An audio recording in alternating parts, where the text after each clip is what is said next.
Raising women's voices, one story at a time. Welcome to the She Said Project podcast.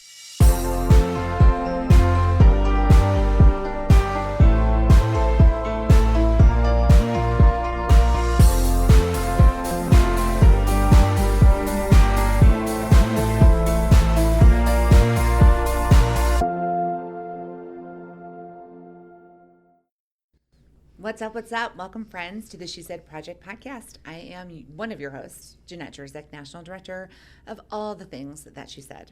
And the only reason I can call myself National Director is because I met this woman going on, oh God, you're going to make me do math, 10 years ago. 10 years ago, I met you in a parking lot somewhere in North Champaign. We'll save that story for another time.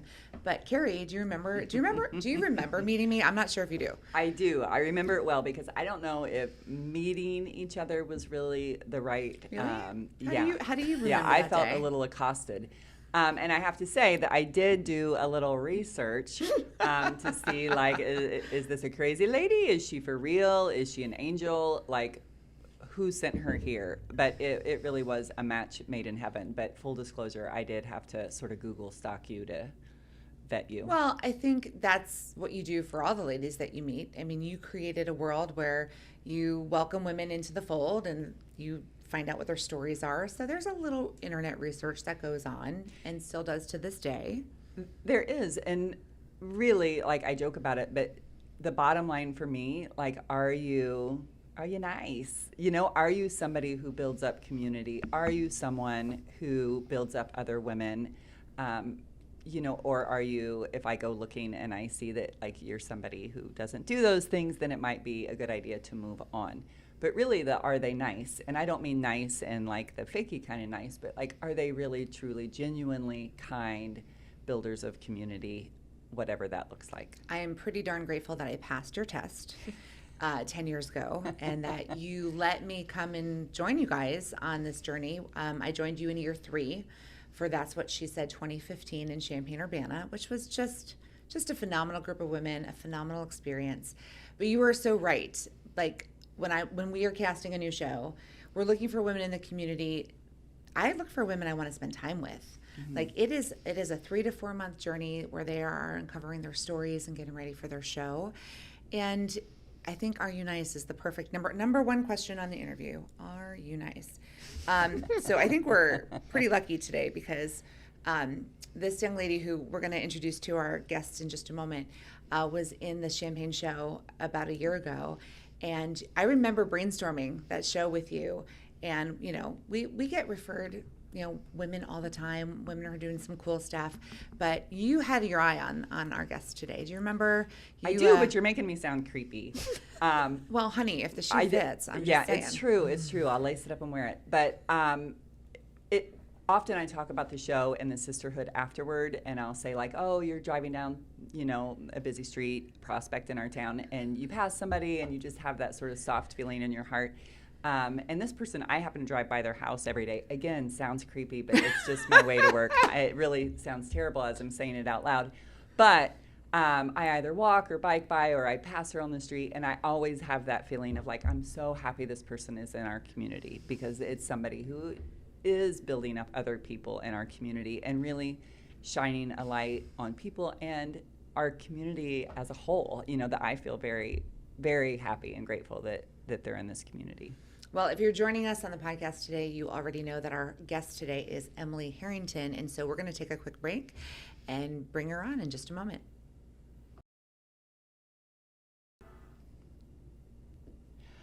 Okay, so welcome back, and I am so excited to introduce our guest. I had followed her in many, many ways. Again, still sounds creepy, but like her, I love houses, and I'd seen her house renovation. I saw the things that she was doing. She seems to be an amazing mom and parent, and also a podcaster, and she was a speaker in our show. So no more of me being creepy. Let's introduce Emily Harrington. Hi, Emily. Hello, everybody. Thank you for having me. Welcome. This is my first guest podcast appearance. Wait, for serious? Yes, 100%. Okay, let's just jump right in so everyone knows.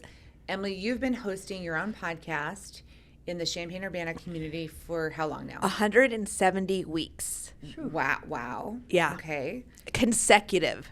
And this is your Never first time missed. on the other side of the mic, Which so to speak. is wonderful, exhilarating, and real scary too. Because I like to be the one to ask the questions, and when the tables are turned, and that's what I felt like when I was on That's What She Said. Okay. Talking about myself was the biggest challenge, and the biggest something new and something different for me. Because I always want to turn the table on the other person. So we challenge you for the time that we're together today. Yes. To let it be. Let it be about you. Yes. Let us get to know you even further. Whenever we come into our storytelling, and That's What She Said, and there's so much more we always uncover that doesn't make it to the stage. Sure. Like everyone always says, well, save it for the podcast. We'll talk about it on the podcast. Yeah. Well, here you are. Yes. We're on the podcast. Yes. So anything that didn't make it to the stage, we get to address. We get to talk about.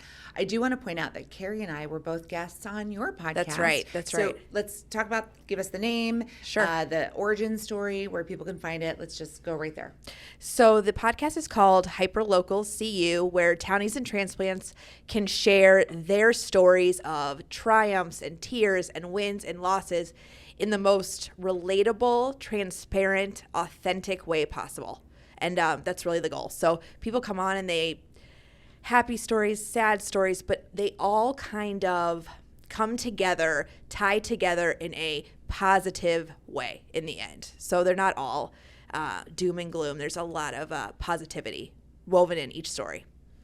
And I asked you all, getting back to why I was asked to be on That's What She Said. I asked Kerry, why me?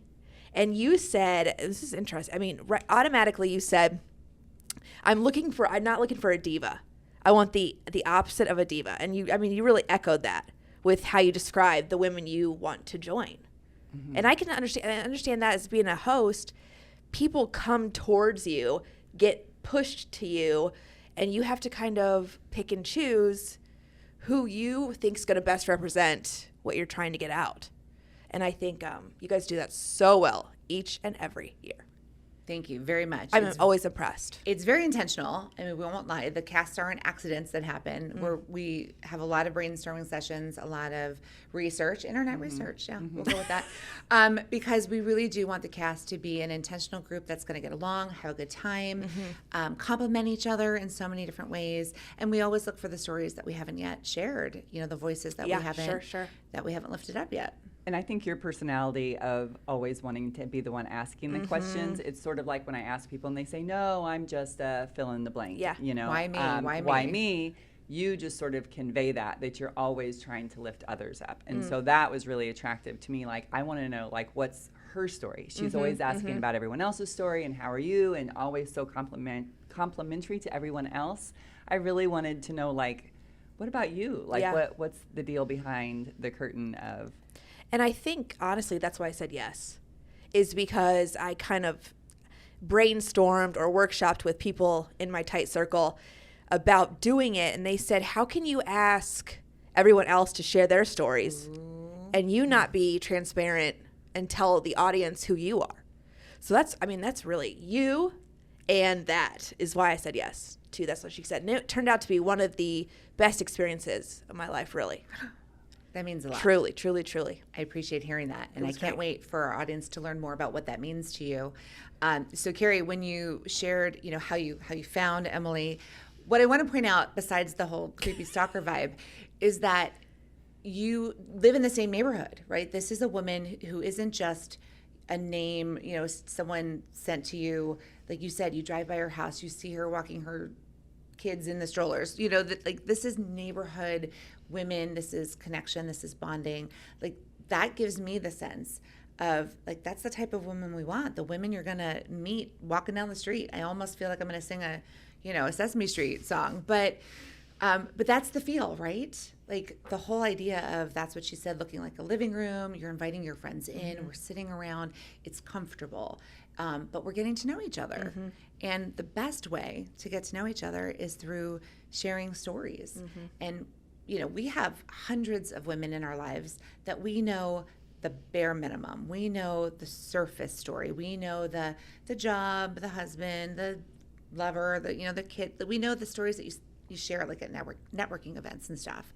Like, I could have lunch with 100 women in this town, and I can spend one She Said rehearsal and know the women in the She Said room better than I know women I've known for 15 years. Yeah. Because of the quality of what you talk about, the story, the depth of the stories, you know, what we go into very quickly. I think it's just like this icebreaker, like nothing else. And that's what I love about the process. So many people I know from their Instagram reel, their stories. So it's just like the picture of perfection, but there's so much more. And that's what I find so appealing about people and interesting about people. It's what's beyond that picture we see. Let's take a quick break right here. And then in just a minute, we're going to get to share with our audience the story that you shared on stage, and that's what she said. We'll be right back. So storytelling, that's what she said. Curiosity about the human condition. I brought that up because that's a phrase that you use in your story, and that there's a huge why to why you started a podcast. Tell us a little bit about your background in journalism. Sure. Well, what I went to college for was communications, and then I got a minor in journalism and ended up interning 45 minutes away in Danville. And I remember that I had to be on the road at 4 a.m. to get there by 5 a.m. when the paper started printing, and we got off the printing press, and it was just a huge learning experience for that first year as an intern. And then they ended up hiring me, so that became my first kind of foray into journalism. And then News Gazette magazines and many other like Health Alliance publications, local publications I kept getting to. When my kids became newborns, I settled into a stay-at-home position and wrote for Champaign Moms.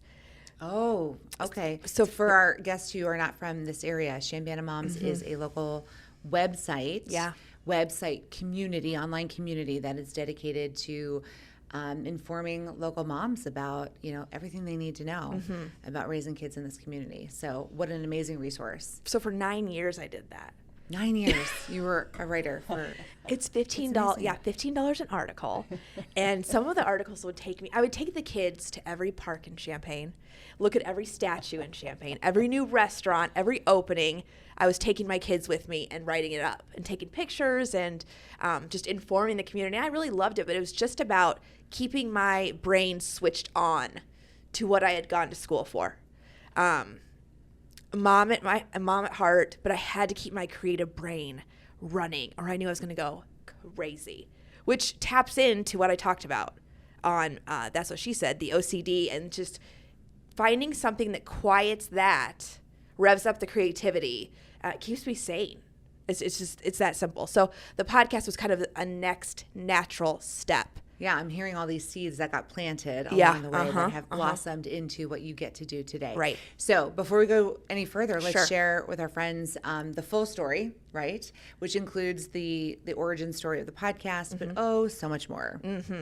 In fact, your story is titled My Dirty Little Secret, That's right. which has some double meanings. Sure. And I can't wait to dig in. So let's have our friends join us here. We're going to enjoy Emily Harrington's performance from That's What She Said in Champaign-Urbana in 2024. Here's her story, My Dirty Little Secret. Enjoy.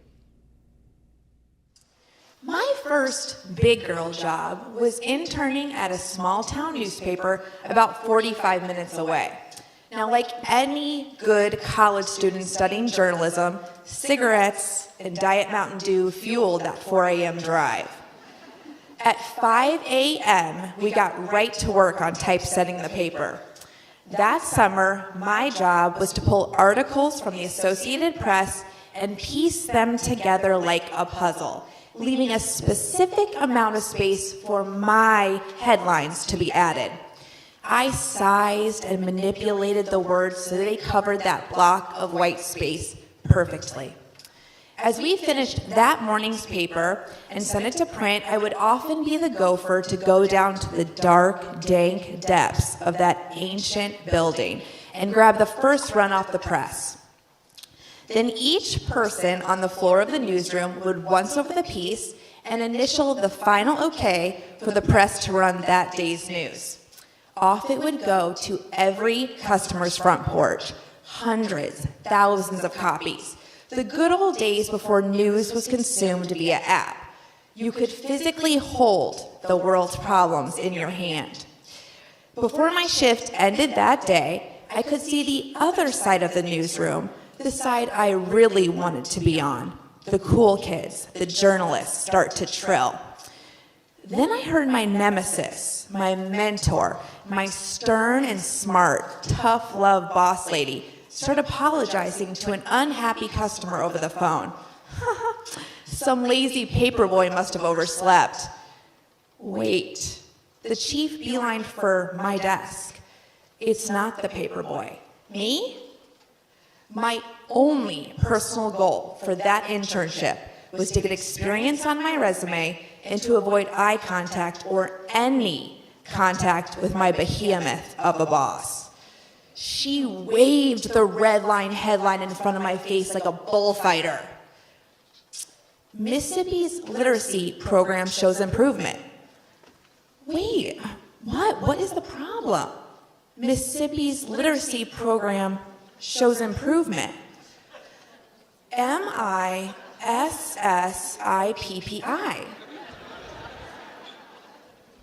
M-I-S-S-I-P-P-I-F-U-C-K. My worst fear realized. I made a mistake. I am flawed. I'm imperfect. And now everybody knows. I was always a perfectionist who colored inside the lines. I labeled my Scotch tape, tape. And my swing line, stapler. In case I forgot what they were. No. Unfortunately, what was quirky and cute as a prepubescent would become the seedlings of OCD, among other things. This need for order and schedule and routine made me scared to death to be a mom. My husband had to encourage and coax and cheer me on to have kids. I'll help you with anything and everything.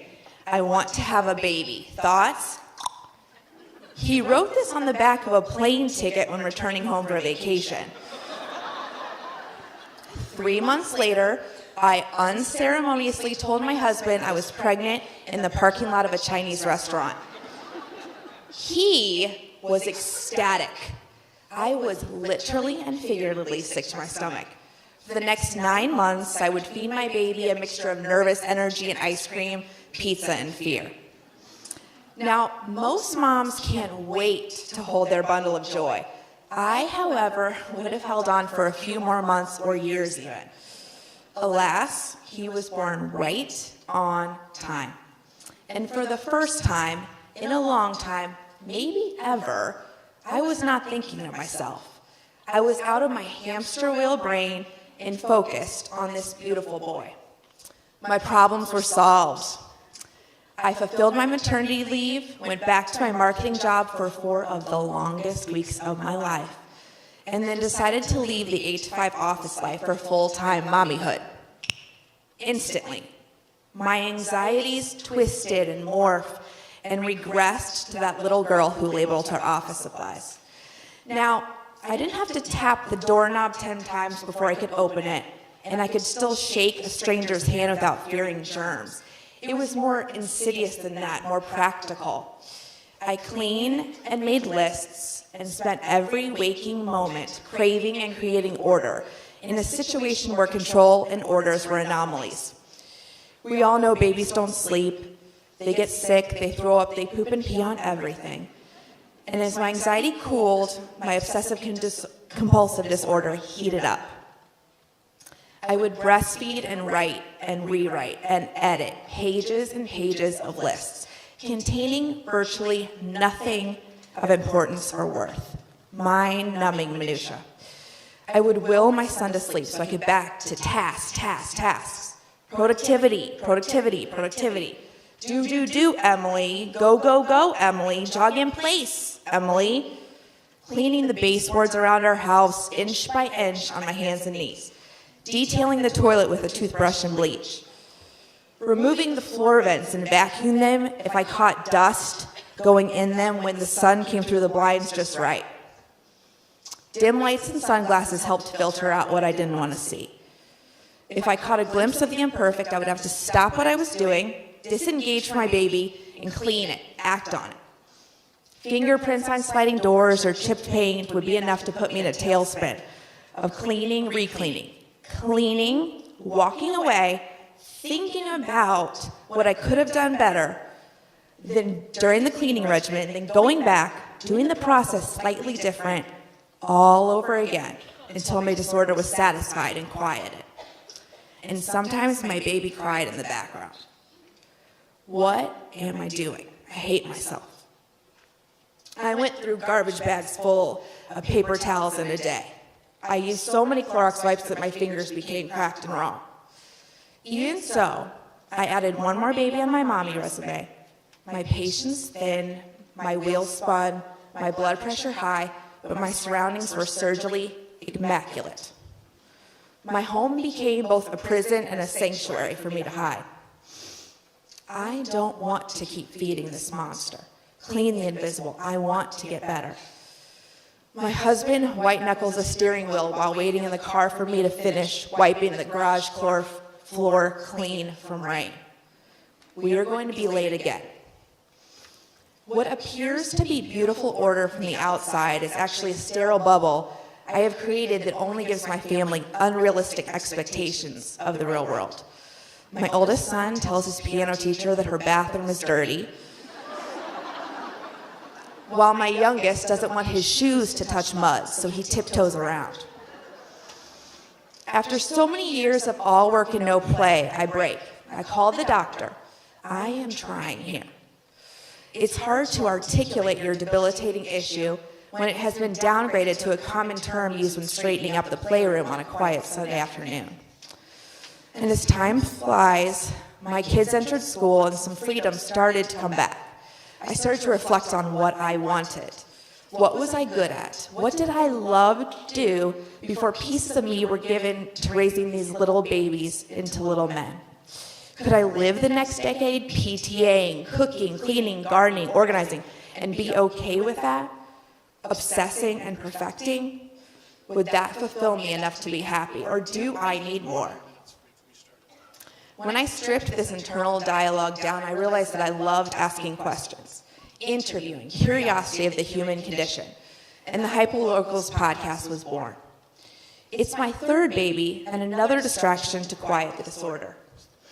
So today, as I look in the rearview mirror of dirty diapers and stained onesies, sleepless nights and a calendar full of playdates, and look forward to deadlines and the adrenaline that comes with creating something other than Play-Doh and puzzles, I'm reminded of those early days at that small town newspaper. In fact, I'll never, unfortunately, ever forget that first job or that painful headline, as it lives in infamy to this day.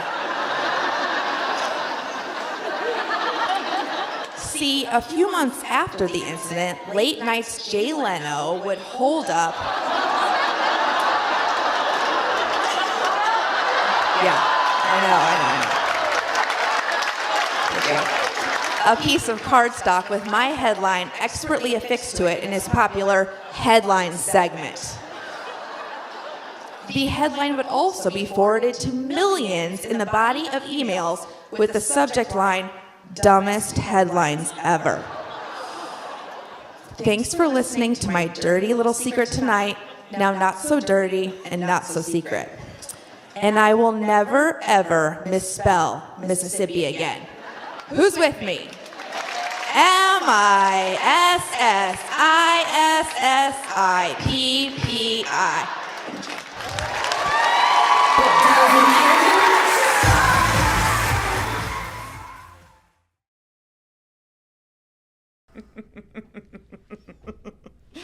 Oh, Emily.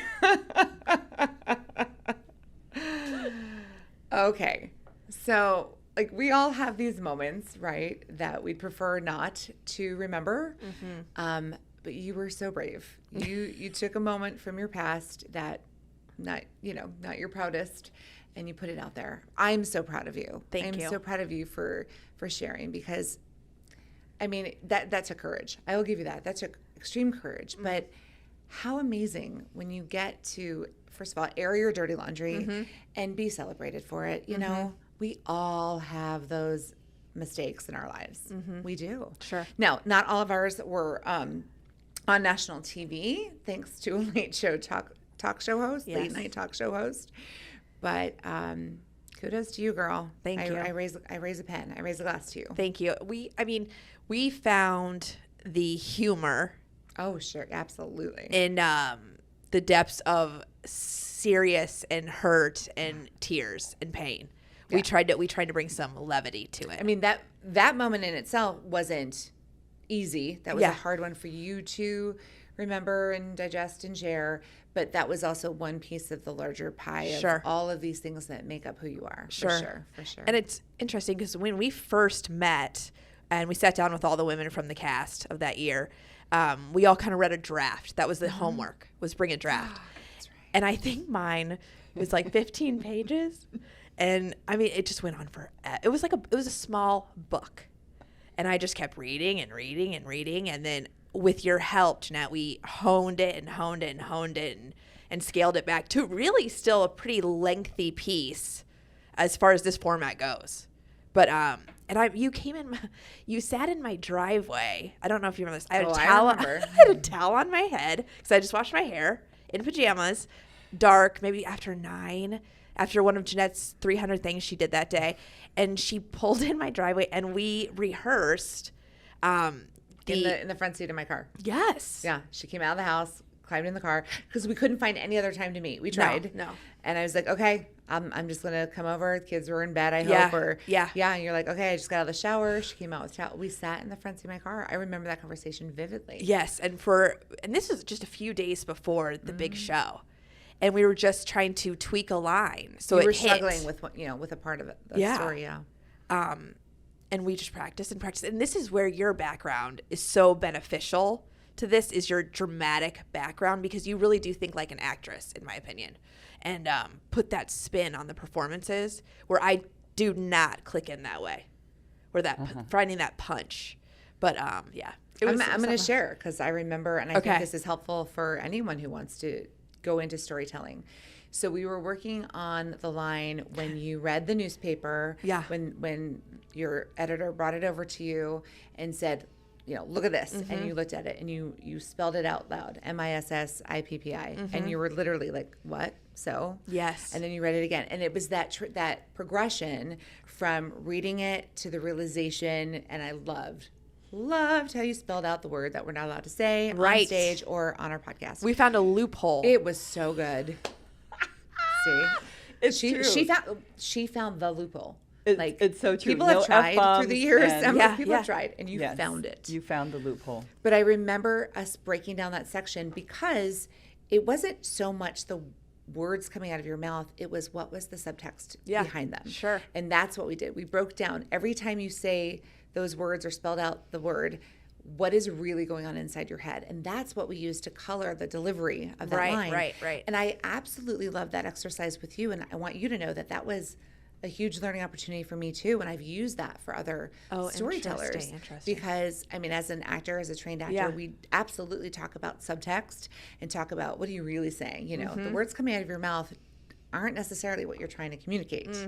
And that was a perfect example of getting to play with the words to really say what was going on underneath. And you, first of all, thank you for trusting me, but you did a phenomenal job. Yeah. That moment was one of my favorites in your story and of all time. Yeah. Like that progression right there.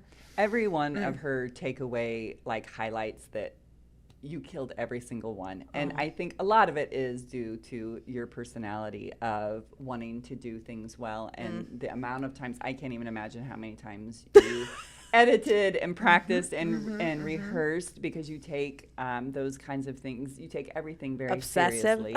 No, I wouldn't say that. But so what was the response from the people in your life? Oh, my goodness. That's really it. My closest circle understands and knows. But there were fringe friends, fringe coworkers. And I think it was really enlightening. People have and this is, again, with the Instagram, the Facebook, people have a perception of you as just what you appear to be. But there is just so much more, and so much more that makes you human, that humanizes you.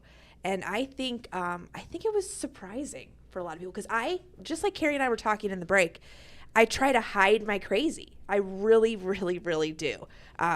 You're having a guest this weekend, so you're going to be on your best behavior. And I understand, and I try to be on my best behavior at all times. So exposing that was difficult. And I really want to go into this because I think it's going to be helpful for a lot of our listeners. So let's take a quick break, and then I want to dig a little deeper. Here we go. So Emily, you clearly demonstrate in your story how obsessive you can be, and hiding your crazy. But it's more than just when you're having house guests. Like, it is a condition you have fought your whole life. Right. I have never labeled my tape dispenser tape. I've never labeled my stapler ever. Yeah. So that's not me. But I don't want to just laugh this off as a joke, because I learned a lot from you in the discovery process of your story. Share with us more about your history with this diagnosis, if you will. Well, I mean, essentially, as long as I can remember, like you referenced, labeling my tape, labeling my scissors, just this need for connection and order and perfectionism really has run my life, to be honest, And I drank a lot in college. I drank a lot in high school, and that swung the pendulum the other way. That helped me loosen up, if you will, right? Be the life of the party. But as I quit drinking and became older and more responsible with children, drinking couldn't cover up the underlying disorder. So through therapy and psychiatry and medication, I did receive a diagnosis, and have worked and tried and battled, and still do, to improve the disorder. And it will never go away. It will never go away. It will always be a huge part of who I am, for better or worse, because there are some benefits. Like, my house is clean. That's something. I mean, that is something. So it's my biggest flaw and my biggest superpower kind of all in one. Yes. But, and we also mentioned this, is like, and ADD is also getting kind of this thrown around terminology where it's like a cute characteristic of someone who's maybe unfocused or scattered. And OCD is this cute characteristic of organizing the playroom, right? And it is something that you battle and that consumes your thoughts to a degree that challenges your day-to-day life. And that's how I can put it. And so there isn't a day that goes by that I'm not thinking or obsessing or repeating something. And even though I try and try to let it go. I've seen your house, girl. I've seen the inside. I've seen the systems and the organization and the labeling. And there is a part of me that's a little jealous and excited and wonders how on earth I not that I couldn't create that, I couldn't maintain that and do all the things that I do. That doesn't feel realistic to me. But I have to bring this up because I'm having flashbacks to your first draft of your story, where you actually did talk about that time in your life where you drank a lot. And that was part of some stuff that we were thinking about adding or uncovering. And we ended up going a whole different direction. Too much content. So glad you did. It was the right thing to do. And I totally forgot where I was going with that. I got stuck in your drinking. Well, yeah, see, drinking. Your drinking now impacts us. Well, I was thinking about the first time I went to your house, and I've thought about this so many times because I was very flippant. You opened your fridge to get something and closed it, and I was like, "Hey, sis, open that fridge again." Yeah. And because I enjoy the order of things facing forward and labels being lined up. And so part of me was like, solidarity, my friend. What did you see? What did you see when you opened that fridge? Everything was lined up. The cans were all lined. Everything was organized in the fridge, which was like my love language. And everybody in my life is like, oh, for goodness sake, like, what are you doing? And I'm over there, And so I've thought about it so many times that like, oh, I said that, like, I didn't want you to think it was like me just being flippant, like, oh, with the OCD or ADD or whatever. No, it's beautiful sort to of hold. hijack. But wasn't there a story of someone like turning a can or making it untidy My husband for does you? that all the time. Well, you discussed the Oreos Yes. prior. So yes, I wanted So to bring up the Khloe Oreos. Kardashian, you can look this up on any Instagram or YouTube, stacks her Oreos around a large glass canister, and it looks gorgeous from the It's outside. like a floral pattern. Yes, but it is not to eat. We do not touch the Oreos. Oh, you don't eat the No. Oreos, no. And so my husband will have poker night, and one of his buddies knows how I am, and so I'll wake up the next morning and there's a big dent in my perfectly, Tetrised Oreos. So yeah, they know. There's people that know how to torture me. Yeah, he's a monster. Yeah, or he'll write on my to-do lists, or mess with my grocery lists. I know. How can you live with that? I know. All right, we'll take a quick break and figure it out. Here we go.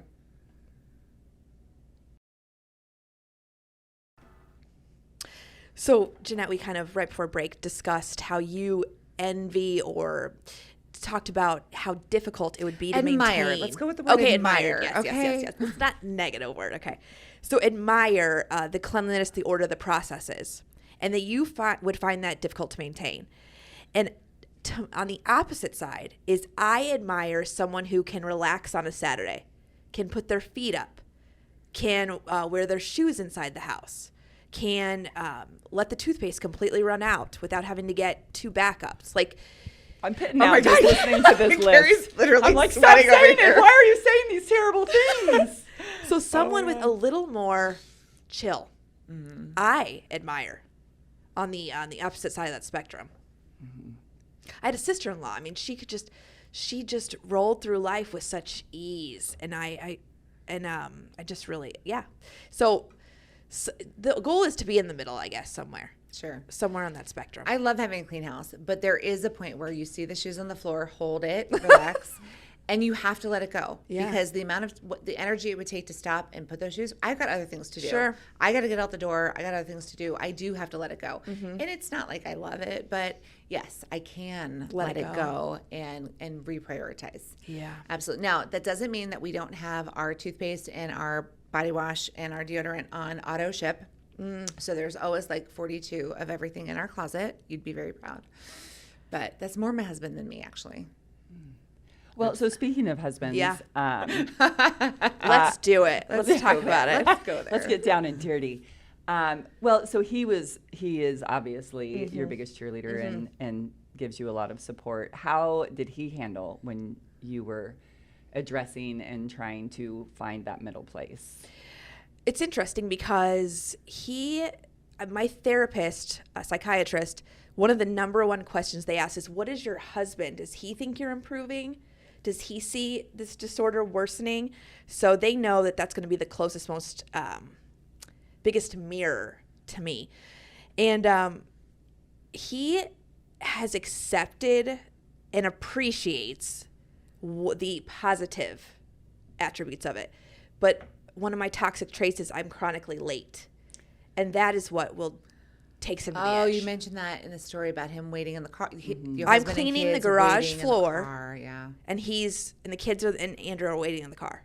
Because you cannot Because drop it's one that more broom. thing. I need to do that one more thing, pick up that one more thing, make sure that one more thing is buttoned up before I can move on to the next thing. Or that will consume my thoughts. Wow. So that's the let it go. I don't have it. I just don't have it. I'm chronically late as well, and my garage does not reflect that. So, I mean, my issue is my list, my to-do list. It's so much bigger than I have time for, and I'm always trying to get as many done as I can. Well, you It's just sent me an being email. I think your email came at 12:57. Overachiever. You don't sleep. But you needed the information to be here today, and that's the first opportunity I had to send it. Like, Yeah. that's how my life rolls right now. Right now.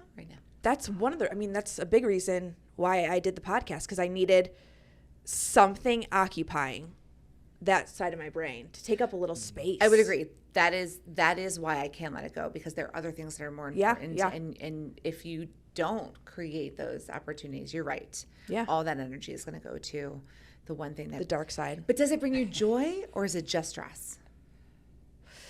It does bring me joy. Okay. It does bring me Okay. joy. in certain ways. When it's all consuming or I can't move on, that's when it's distressing. Have you ever thought about starting an organizing business and No, getting paid I for your haven't. gift? It's a gift. Is turning the tables and making it a gift. Yeah. Mm-hmm. That's a Or could you do it for other people? well, No. like gardening, for instance. I think would I be a good landscaper or gardener? But I want to spend the time on my own garden, sowing my own garden. So I understand what you're saying, but you had that time you'd be working for someone else. You'd have to let go of the Yes. things that are in your that are your environment, your world. Okay. Now, how are Yes. your boys doing today? Okay. Because we definitely learned about how they got victimized in all of this. back to the refrigerator and like all the LaCroix cans face one way. And so I'm trying to, and I told Carrie this, trying to give them more responsibility, helping me put away the groceries, helping me water the flowers, doing this, doing that. And it's this push and pull of, can I do it faster and better, or do I let them try and fail? And so Fletcher is putting away the cans, the LaCroix This is cans, such a great parenting moment right here. and they're all askew. And I go, Fletcher, all the labels need to face out. And I said it automatically and like it was, it was the word. Mm-hmm. Everyone feels and knows that those labels should face out. And that is what I do not want to put on them. Right. Just like saying to the piano teacher, their bathroom is dirty. Or Nolan not wanting to scuff his shoes. I don't want them to get my crazy. You know what I mean? Yeah. Let them find their own. They're going to find their They're gonna own. find their own. All kids do. So do you talk to your kiddos about? No. No. Oh, really? No. How old are they now? They are 12 and 9. Okay. So maybe. That's a they're getting really old good enough. question, Carrie. Well, I'm team compartmentalize, and we have a show called That's What She Said, and so often my kids would be that age, and people would think like I'm just sitting around making these kind of jokes all the time. And my day job is working with children, so it's like it is very compartmentalized. I'm not making That's What She Said jokes with my kids. Yeah. I'm not talking to my kids about how important it is to me that things are lined up. You hide your crazy. Yeah. And I always felt like sometimes you want to protect them and you don't want to plant a seed of this is, But Carrie, just like you have always wanted your kids to see you do good things and great things and have a life outside the home, like you've talked a lot about how you live your life to inspire your kids. I talk to my kids about my weaknesses. I talk to them about mom's human, mom's not perfect, mom makes mistakes, and they see it. And, it is to empower them to learn from my mistakes, but they make mistakes too, and we talk about it. I think that's, that also came up with That's What She Said. How old, how young is too young to come to the show and see it? Because I did consider bringing them to the performance, and so that would have let the cat out of the bag. Yeah. Well, and my girls didn't come until they were, I think, 16 and 18. Yeah. One, it was tricky for me to have my kids in the environment and to be, and for you to, I have a very clear be mom free. role and I have a very clear she said role. But it really was amazing when they came. I felt like they were old enough and they were ready to hear it. And to listen to them after the shows. Oh, sure. To hear them talk about who they connected to and who they were surprised by. And it really is something special to hear your own kids. So I think there is going to come that day when you're like, okay, now we can talk more openly. And you're probably the healthiest of all of us, being able to just openly. Sure, yeah. I'll take credit for that. Sure, totally. Yeah. I've got this whole thing figured out. That is my cue to take a break. We'll be right back. So you've never considered talking to them about it? No, not until this moment. Okay. Well, So we're going to take the podcast, we're going to bring cameras, and we're going to come over tonight. yes. And sit them down. Yeah. Yes. And let's do the birds and the bees all at the same time. And just rip the Band-Aid off, you guys. It's true. Okay, so, birds So and guys, bees. these are my friends, Carrie and Jenette, and they have a story for you. Love it. Because we have been putting that one off too. So we can get to that. One of the things you said, Jenette, which is interesting, is showing your daughters what you do outside of the home. Since I started the podcast, that's one of the forefront pieces of information the kids bring up about me. What does your mom do? What does she do? Pictures they'll draw of me. I have a microphone in my hand. Aww. And before that, I didn't, for better or worse, I didn't have that image of me. of doing just things. mom. Yes. So it's interesting that this hobby, job, career has implanted something in their head that makes me more valuable to them in a way. Now, are you still recording the podcast at your kitchen table? Well, we've had some construction outside, so I had to move down in the basement, which is fine. Okay. It's a little quieter. But I say that the podcast, this is a working home. So UPS is dinging the doorbell. My dog is barking.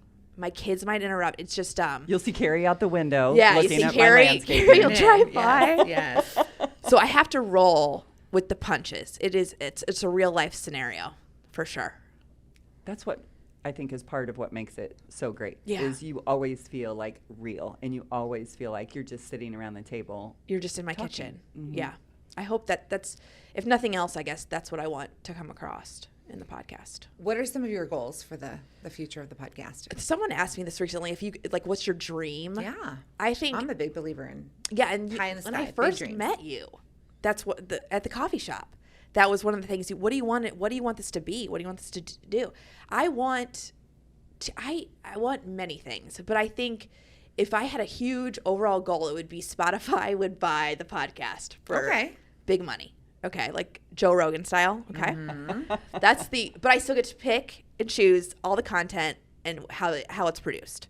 So that's the big picture. Secondly, I've done an offshoot called In Retrospect, which is Oh. a personal podcast. So I sit down with the client and we'll talk about their history, their businesses, their family, So this is just for them. It's private. just for them Oh, I love or this their idea. friends or their family. They can share however they want, but it is not a public facing podcast. So the idea is I have all of my mom's stories in her voice forever, or my grandma's, or my dad's, or my in-laws. Oh, wow. Or new mom, maybe she wants to talk to her future children. What would she say to them? Or even, I think one of these days, I think having kids on would be really cute. Like the kids say the darndest things, and we can save their little tiny voices forever. So that's phase 2, if you will. So Spotify and In Retrospect really takes off. So my business brain, I can't stop. I mean, in retrospect, I've already built your business plan in my head. I have your marketing plan. I have your fees, and your client base. So Love it. We'll talk about that later. Okay. But that's a beautiful idea. Thank you. That's an incredible idea and valuable. So valuable. In Retrospect, a hyper-locals project is how it's branded. Okay. So if people wanted to find you, hyperlocalscu.com or hyperlocalscu on Instagram. But hyperlocalscu.com has all the tabs, all the information, the podcast, In Retrospect info, contact info, everything. I love this for you. Thank you, guys. So it's so clear that you have found something that brings you joy and passion. 100%. And I love what you said earlier, that it occupies parts of your brain that would otherwise give in to the Dark side. fill in the blank, right? The beast, the demons, the dark side, yes. But it brings you light. It brings you joy. And therefore you bring joy and light to other people. Thank you. I love Thank it. You pay it forward. Yeah. And I get to keep busy and meet and talk to people where maybe I'd be more insular without that. Do you know what I mean? I get to meet all these new people that I may never reach otherwise. So I get that joy as well. I mean, every year I get to work with a group of women here in Champaign-Urbana, but also in other communities. And it is like this 3-4 month, well, one speaker once explained it as it's like the best summer camp ever. Like it's this short-term experience. It's beautiful. It's magical. You have these incredible memories forever, but you can never recreate it. Yeah. So I get to know women through that process. I love it. Indefinitely, because one of the things, you keep following up. You keep us in touch. Come here, do this, let's get it together. Like, you keep us going. Even though we're out of your scope right now. We're 2024 and you're on to the next, but you still keep us connected. Well, we always say, that's what she said the night of the show. While it feels like it's the end of the journey, it really is just the beginning. Yeah. Because we've built a community. We've built a whole organization around raising women's voices. And the night of the show is one piece of that. Mm-hmm. We continue with the podcast. Welcome. Hi, here you Hello. are. We have the book that we want to publish more women's stories in our collections. We've expanded to our teen program. So there's so many more places where the women we meet, first of all, it's not enough. It's not one show, one story is never enough. And that's for me personally. Like I meet these incredible women. I don't want to say goodbye. Although I've come to terms with the fact that not every woman I work with can be, in my life every single day. Like some come in and go out and come in again and we stay in touch. Or they move away. But social media is an amazing tool. Yeah. We always get some knowledge of what everybody's up to pretty quickly and easily. It's easy to follow along and tag people. But this is a small town, right? I run into women who've been in That's What She Said literally everywhere. I'm sure. And it is always a warm hello. There's always a hug. There's always this feeling of, we've done something really cool together, and for that you're in my heart, and that stays with me, and that's beautiful. I'm going to confess, like I'm going to share something. I have a drawer in my office that is full of handwritten thank you cards and notes from women who've been through That's What She Said. And every time I'm having a bad day or doubting what I'm doing, because I doubt if this thing is working. I will open that drawer and I will look at the women whose lives I've touched, and that changes my perspective a lot. So, okay, before I cry, I'm going to take a break. So, hold on. So, thanks for letting me share, because I actually don't share that often. But you're in the family now. Love it. Emily. She Said sisterhood. It's forever. Glad to be here. And thank you for having me on the pod. This is you broke my... Whoa. Yeah, whoa, all right, we got to keep I it know clean. exactly. We got to Yep, keep it clean. Yep. But this was a wonderful way to get in the other side of the table. So thank you very much for having me. Which is a valuable experience for someone who wants to go on with the podcast, interview people, making sure that you feel what it feels to be on the other side. I did the same thing. I ask women to share stories and be vulnerable all the time. And maybe, was a little bit naive myself. And I had the opportunity to do a TED Talk last year. And I very intentionally chose to practice what I preach. Like everything that I share with the women who go through That's What She Said, I tried to do for myself. And so I got to feel that feeling. So I get it. Yeah. I get it. All right. Any last words before we wrap up here? Hyperlocalscu.com. I love it. So if you want to stay in touch with Emily and follow along for more of her stories, you can find her on Hyperlocals.cu. Thanks so much for joining us here on the She Said Project podcast. Thank you for listening to the She Said Project podcast. All materials contained in the podcast are the exclusive property of the She Said Project and That's What She Said LLC. For more information on our live shows, go to shesaidproject.com.